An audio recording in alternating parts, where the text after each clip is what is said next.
मेरा नाम रोहन है। मेरे बचपन में ही मेरे पिता की मृत्यु हो गई थी। मम्मी ने एक दिन मुझे बहुत ही अजीब बात कही, जिसे सुनकर मैं काफी हैरान हो गया। मेरी मम्मी ने मुझे कहा वे मेरी शादी करवाना चाहती हैं। मेरे लिए उन्होंने लड़की भी ढूंढना शुरू कर दी। एकदम से सब बातें सुनकर मैं काफी उलझन में पड़ गया, क्योंकि मैं शादी के लिए बिल्कुल भी तैयार नहीं था।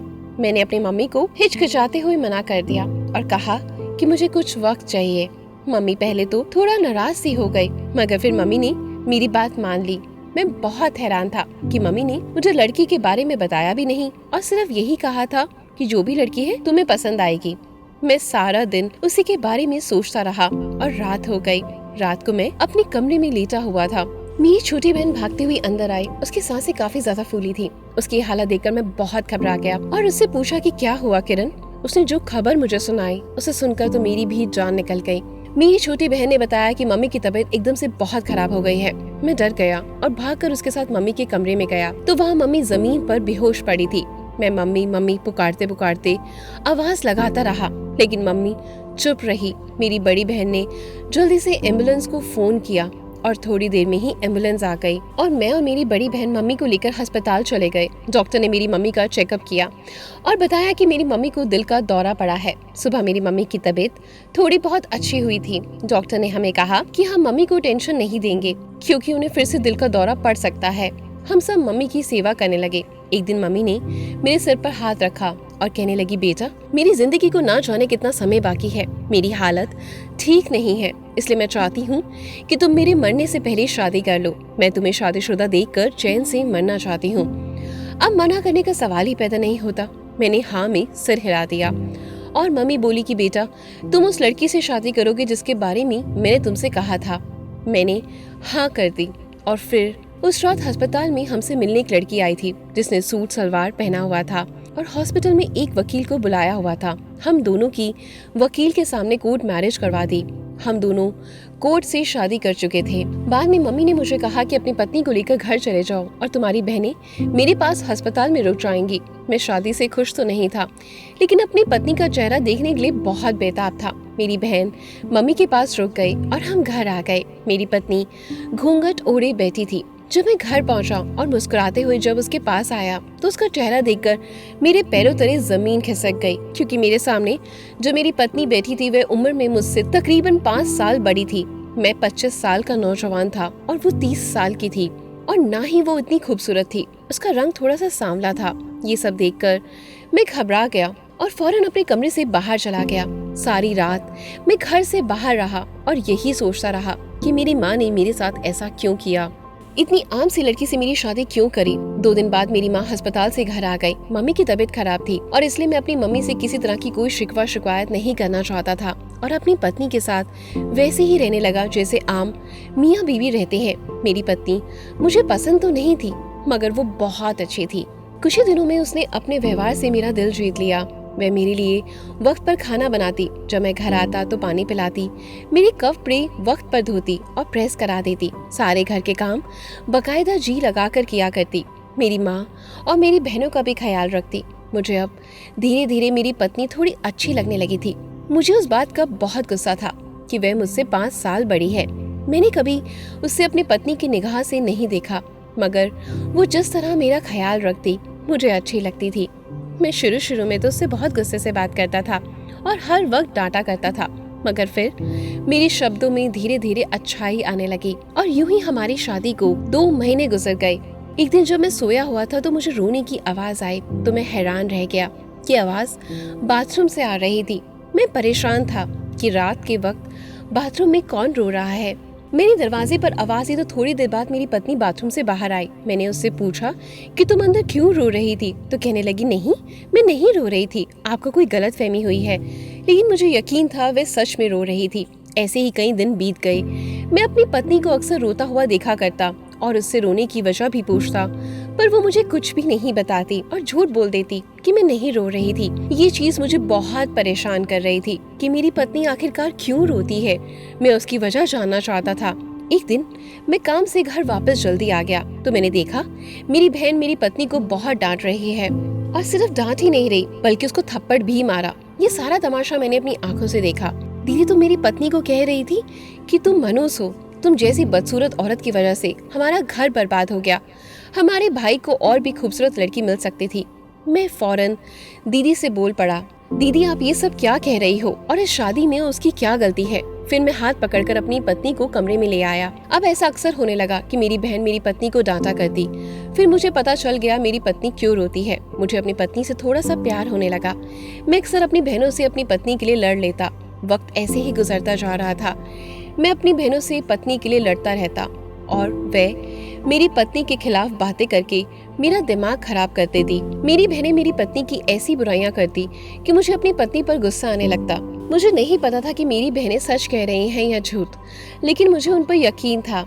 अब मेरी माँ ने भी मेरी पत्नी के खिलाफ मुझे भड़काना शुरू कर दिया था। जब माँ ने मेरी पत्नी की बुराई की तो मुझे यकीन हो गया कि खोट मेरी पत्नी के अंदर है। उस रात मैंने अपनी पत्नी को बहुत डांटा। मुझे दुख हुआ, मगर क्या करता। वे चुपचाप बैठी मेरी डांट सहती रहती। मेरी पत्नी के खिलाफ मेरी बहनों की शिकायतें बढ़ने लगी। मैं भी अपनी पत्नी से तंग आ गया था। मैं अब उससे कम बातचीत करता। वह मेरे लिए खाना लाती तो मैं जानबूझकर खाने में कमी निकाल देता, उसे डांटता। कोई भी काम करती तो मैं फिजूल में उससे गुस्सा होने लगता। उसे घर के सभी लोग तंग आ चुके थे। एक दिन मेरी दीदी मेरे पास आई और उन्होंने आकर मुझसे बहुत ही अजीब सी बात कही, जिसे सुनकर मुझे बहुत गुस्सा आया। दीदी ने मुझसे कहा कि तुम अपनी पत्नी को छोड़ दो। ये सुनकर दिमाग सा थोड़ा घूम गया। मैंने दीदी से कहा, मैं ऐसा कैसे कर सकता हूँ। दीदी ने मुझे कहा कि वे मम्मी को मना लेंगी और मेरी शादी अपनी सहेली से करवा देंगी। मैं पहले तो नहीं माना, मगर 3 दिन बाद दीदी ने मुझे फिर से कहा उन्होंने मम्मी को मना लिया है। अब मैं राजी तो हो गया, मगर यूं कि उसको कैसे छोड़ सकता था। फिर एक दिन मेरी पत्नी ने मेरे लिए खाना पका कर लेकर आई और खाने में नमक थोड़ा ज्यादा था। मैंने सोच रखा था कि आज नमक ज्यादा होने का बहाना करके अपनी पत्नी को डांट लूंगा और उसे छुटकारा लेने की बात भी कह दूंगा। मैंने उसे डांटना शुरू किया। जैसे ही मैंने उसे छोड़ने की बात कही तो मेरी पत्नी रोने लगी और चीखने की आवाज सुनकर वहाँ लोग आ गए। उन्होंने पुलिस को बुला लिया। यूं तो मैं अपनी पत्नी को तलाक देने के लिए रुक गया। मुझे थाने ले जाया गया। फिर इस मामले को पुलिस ने सुलझा दिया और मेरी पत्नी ने भी मुझसे माफी मांग ली, हालांकि उसकी गलती नहीं थी। उस दिन के बाद मेरी पत्नी बिल्कुल बदल सी गई। अब वह कुछ भी नहीं बोलती, हर वक्त चुपचाप रहती। बस रात होती तो मुझसे पनीर मंगवाती थी। मैंने दुकानदार से कहा कि मुझे बिल्कुल ताज़ा पनीर चाहिए और मैं ताज़ा पनीर उसके लिए लेकर आया था। मेरी पत्नी कमरे के बाहर खड़ी मेरा इंतजार कर रही थी। मुझे देखते ही उसकी आंखों में चमक उठी और उसने मुझसे पनीर वाली पन्नी पकड़ ली और बोली कि कल रात को मेरे लिए फिर से लेकर आना। ये सुनकर मैं थोड़ा सा घबरा गया और कहा कि तुम रोज इसे क्यों मंगवाती हो, क्या करती हो तुम इसका? मैंने थोड़ा गुस्से में पूछा। वह सहम सी गई और कहने लगी कि रात को पनीर बिल्ली खा गई, इस वजह से आज दोबारा पनीर मंगवा रही हूँ। मैंने उसकी बात मान ली और फिर काम पर चला गया। अगले रोज मैं दोबारा अपनी पत्नी के लिए पनीर लेकर आया और उसे अपने हाथों में थमाया और अपने कमरे में आ गया। लेकिन हैरत का झटका मुझे तब लगा जब अगले दिन मेरी पत्नी ने फिर से मुझसे कहा कि प्लीज आज भी रात को पनीर ले आइएगा। मैंने फिर से पूछा, पनीर तो लाया था ना मैं? फिर आगे से मेरी पत्नी ने सेम जवाब दिया, वो तो मैंने खाया ही नहीं। कहने लगी वो तो बिल्ली खा गई। मैं भी बहुत हैरान था और सोचने लगा कि बिल्ली इतना पनीर कैसे खा सकती है। जितना पनीर मैं लाया था उतना तो एक इंसान सारी रात खाता रहे तब भी खत्म ना हो। बिल्ली ने कैसे खा लिया, ये बात मुझे बहुत परेशान कर रही थी। मैं जानना चाहता था कि पनीर आखिर जाता कहाँ है। 2 से 3 बार मैंने ये बात अपनी पत्नी से भी पूछी, मगर उसने हमेशा यही बात करी कि पनीर बिल्ली खा गई। इस बात को काफी दिन गुजर गए थे। मैं लगातार रोज अपनी पत्नी को पनीर लाकर देता था और फिर पनीर गायब हो जाता। मेरी मम्मी और बहनें भी इस बात का गुस्सा करने लगी कि तुम्हारी पत्नी उस पनीर का क्या करती है। मैं थोड़ा अफसोस से कहता कि दीदी मुझे नहीं पता, बस वे रोज ही ऐसे कहती है कि बिल्ली खा जाती है पनीर। मेरी उस बात को मेरी दीदी ने सर पर सवार कर लिया और ठान लिया कि उस बिल्ली का राज तो वे जान के ही रहेगी। मेरी दीदी ने मेरी पत्नी पर कड़ी नजर रखनी शुरू कर दी, क्योंकि मेरी दीदी को मेरी पत्नी पर अजीब तरह का शक हो गया था। धीरे धीरे मेरे और मेरी पत्नी के बीच में सब कुछ अच्छा होने लगा। मैं अब उसे डांटता नहीं था, उसका बहुत ख्याल रखता और खुद अपनी खुशी से रोज रात को पनीर लाकर देता। मेरी माँ और बहनें अब अगर मेरी पत्नी के खिलाफ कुछ भी कहती तो मुझे फर्क नहीं पड़ता। मैं उनकी किसी भी बात पर यकीन नहीं करता। मेरी बहनें भी इस बात पर हैरान थी कि अब एकदम से मुझे क्या हो गया है और ये अचानक जोरू का गुलाम कैसे बन गया है। मुझे भी अंदाजा नहीं था कि मेरे साथ क्या हो रहा है। मुझे अब अपनी पत्नी से थोड़ा सा लगाव हो गया था। उसके साथ रहना, वक्त गुजारना मुझे बहुत अच्छा लगता था। ऐसे ही एक और महीना बीत गया। मेरी पत्नी के बारे में मेरा नजरिया अब बदलने लगा था। वे जब भी सुबह जागती तो मुझे 18-19 साल की एक लड़की जैसी जवान लगती। अब मुझे अपनी पत्नी बहुत खूबसूरत लगती, जैसे वे कहीं की परी हो। पर मैं बहुत हैरान होता कि उस हसीन लड़की को मैं मारा करता था। मैंने अपनी पत्नी से अपने उसके साथ बीते हुए कल के लिए बहुत बार माफी मांगी। अब हर वक्त पत्नी के पास रहने का मेरा बहुत दिल चाहता। मैं ना सिर्फ हर वक्त उसके साथ रहता, बल्कि अब मुझे उसकी सेवा करना भी बहुत अच्छा लगता। मैं उसके लिए खाना पकाता था और उसके सारे काम करता और उसको किसी भी चीज की कोई कमी नहीं होने देता। मेरी बहन और माँ ये सब देखकर बहुत गुस्से में आ गई और मुझे खरी खोटी सुनाती। मैं उनसे लड़ पड़ता और कहता कि अपनी पत्नी के बारे में एक शब्द भी नहीं सुनूंगा। मेरी माँ मुझे कहती, उस वक्त को याद करो जब तुम्हारा बाप तुम चारों बहनों भाइयों को इस दुनिया में अकेला छोड़कर चला गया था। तब मैंने तुम सबको अपना खून पसीना करके अपनी कमाई से तुम सबको खिलाया और जवान किया। आज तुम अपनी पत्नी के कहने पर हम लोगों से लड़ते हो। मैं अपनी मम्मी से कहता कि आपको जो कहना है मुझसे कहो, पर मेरी पत्नी को कोई तकलीफ मत दो। अब मैंने और मेरी पत्नी ने बहुत सह लिया। ऐसे अच्छे दिन अब गुजरते जा रहे थे। एक दिन मेरी दीदी को उस पनीर का राज पता चल गया और फिर मेरी गैर मौजूदगी में मेरी पत्नी को डांटना शुरू कर दिया और डांटते हुए मेरी पत्नी पर हाथ भी उठा दिया। मैं जब वहां पहुंचा तो मेरी दीदी ने मुझे वह राज बताकर अपनी तरफ करने की कोशिश करी, मगर मैं ये सब देखकर अपनी दीदी पर गुस्से से बाहर हो गया और मैंने गुस्से में आकर अपनी बहन को घर से धक्के मारकर बाहर निकाल दिया। दीदी चीखती रही, चिल्लाती रही, मगर मैंने दीदी की एक नहीं सुनी। मेरी छोटी बहन और माँ भी रोती रही, मगर मैंने कहा कि तुम में से किसी को जाना है तो चले जाओ। मेरी माँ पहले ही बीमार थी। ये सब देखकर बिस्तर को लग गई। मेरी छोटी बहन चुप करके अपना सारा दिन काम किया करती और किसी से कोई बात नहीं करती।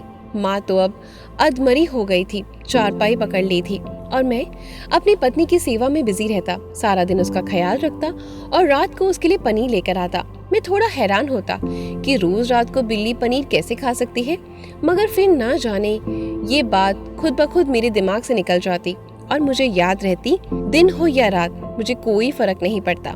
मुझे सिर्फ अपनी पत्नी से फर्क पड़ता है। मैं हर वक्त उसके साथ रहना चाहता था। मुझे अपनी बीवी के अलावा इस दुनिया में कुछ भी पसंद नहीं था। मेरे साथ एक अजीब घटना हुई। मेरा एक दोस्त था जो जादू टोना करता था और इन सब का बहुत ज्यादा ज्ञान रखता था। क्योंकि वह एक बाबा का चेला था, उससे मिलकर मैं बहुत खुश हुआ और उसकी बातों में इतना व्यस्त हो गया कि एक दिन वह मुझे अपने बाबा जी के पास ले गया। मैं उनसे मिलकर भी बहुत खुश था।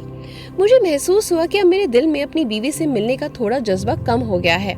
उस रात मैंने दुकान पर खूब देर तक काम किया, नहीं तो मैं रोज शाम होते ही जल्दी से घर आ जाता था। आज भी जब मैं घर पहुंचा तो मेरी पत्नी हमेशा की तरह मेरा इंतजार कर रही थी।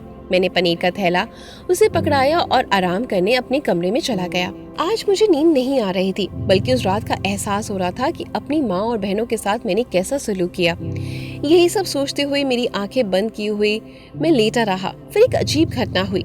मेरी पत्नी आधी रात के वक्त बिस्तर से उठी और मुझे गौर से देखा। उसे यकीन हो गया कि मैं सो रहा हूँ, तो वह बिस्तर से उठकर कमरे से बाहर चली गई। मैं भी बहुत हैरान था कि मेरी पत्नी कहाँ जा रही है। मैं धीरे धीरे कदम उठाता हुआ उसके पीछे चला जा रहा था। रसोई में गई और दरवाजा अंदर से बंद कर लिया। मैं बाहर खड़ा हुआ चुपचाप अंदर देखने लगा। जब मैंने अंदर का मंजर देखा तो मेरे पैरों तले जमीन निकल गई। अंदर मेरी पत्नी ने दियों का चारों तरफ से गोला बना रखा था और उसके बीच में बैठकर अजीब से मंत्र पढ़ रही थी और साथ ही साथ वह पनीर जलाते जा रही थी और इतनी तेज रफ्तार से झूमते हुए पनीर पर कुछ पढ़ रही थी। एक आम इंसान उसके बारे में सोच भी नहीं सकता। मुझे ये सब देखकर घबराहट महसूस हुई। मुझे डर लग रहा था। मैं जल्दी से वहां से चला गया और अपने कमरे में जाकर सो गया। सुबह उठा तो उठकर पूजा करने मंदिर चला गया। माता के सामने अपना सर झुकाया, अपनी गलतियों की माफी मांगने लगा और विनती करने लगा कि भगवान मेरी मदद करो। फिर से मैं अपने उस दोस्त के पास गया और सारी बात उसको सुनाई। मेरे दोस्त ने मुझसे एक बात पूछी और फिर जो बात उसने मुझे बताई वह सुनकर तो मेरे पैरों तले जमीन खिसक गई। मेरे दोस्त ने मुझे बताया कि मेरी पत्नी काला जादू करती है, किसी और पर नहीं, वह मुझ पर करती है। ये सुनकर मेरी जान निकल गई। मैंने अपने दोस्त से पूछा, तुम्हें यकीन तो है ना? उसने कहा, हाँ, मुझे पूरा यकीन है कि तुम्हारी पति तुम पर काला जादू करती है, तुम्हें अपना बनाना चाहती है। इस काले जादू की वजह से तुम हमेशा अपनी पत्नी के बारे में सोचते रहते हो और अपनी माँ और बहनों के साथ तुमने ऐसा बुरा सुलूक किया। ये सब सुनकर मुझे एहसास होने लगा कि 1 साल में जो कुछ मैं कर रहा हूँ वह सब अपनी पत्नी के उस काले जादू की वजह से ही हो रहा है। मैंने सारी बात अपने दोस्त को बताई। उसने मुझे एक पानी की बोतल दी और कहा कि ये पानी तुम रोज पीना। ये मुझे मेरे बाबा जी ने दिया था। इसको पीने से तुम पर किसी भी जादू का कोई असर नहीं होगा। इसके अलावा उसने मुझसे कहा कि तुम रोज पूजा पाठ भी किया करो। उसकी बात सुनकर मैं काफी हैरान था। पानी की बोतल लेकर अपने घर आ गया। मैंने पूजा पाठ करना शुरू कर दिया। अब मैं रोज अपनी पत्नी का पीछा करता, किचन में जाकर देखता तो वो क्या करती है। उसने अपना काला जादू भी बढ़ा दिया, मगर मेरे ऊपर उसका कोई असर नहीं था।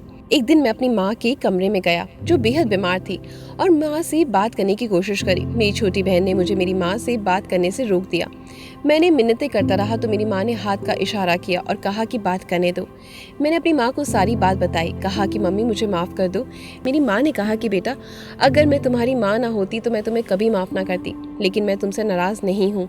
मैं मम्मी के गले लग गया और कहा कि मम्मी, मैं दीदी को घर वापस लाना चाहता हूँ। मम्मी ने कहा कि तुम्हारी दीदी को वापस ले आएंगे। फिर मैंने मम्मी से कहा, आपने मेरी शादी इतनी बड़ी उम्र वाली लड़की से क्यों कराई? तो मम्मी कहने लगी कि बेटा, तुम्हारे पापा का एक दोस्त था जिसे मरने से पहले तुम्हारे पापा से वादा लिया था कि उसकी इकलौती बेटी की शादी वो अपने बेटे से करवा देना चाहते थे। यही वजह थी कि मुझे तुम्हारे पापा के मरने के बाद उनके उस वादे को पूरा करना पड़ा।